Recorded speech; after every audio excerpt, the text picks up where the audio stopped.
Yung mga pulis na pinaglalaban ni Tatay Digong noon,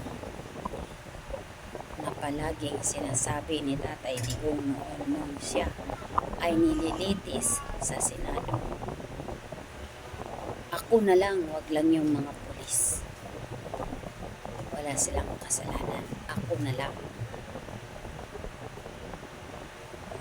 Ngayon, baliktad na. Si Tatay Digong isinuplong na ng pulis na pinaglalaban ni Tatay Digong noon. O diba? Ang kapal ng mga pagmumukha.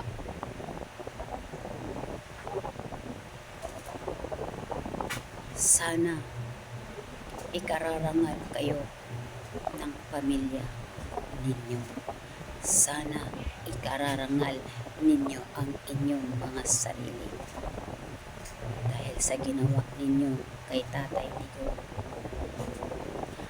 may karma din ang balik sa inyo. Yan ang tatandaan ninyo.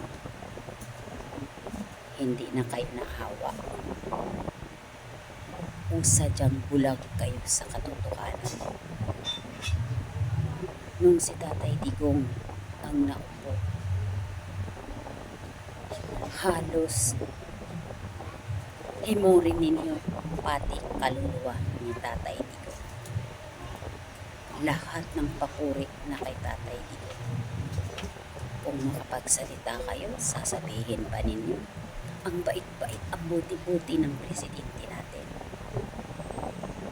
Pagkatapos ngayon, kriminal na. Alam niyo po yung kriminal na sinasabi ninyo? Ayun po ang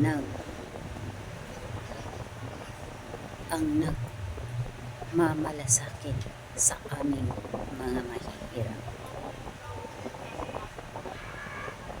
Dahil kayo, at saka kayo mga pulis, pinaglalaban kayo hanggang huli.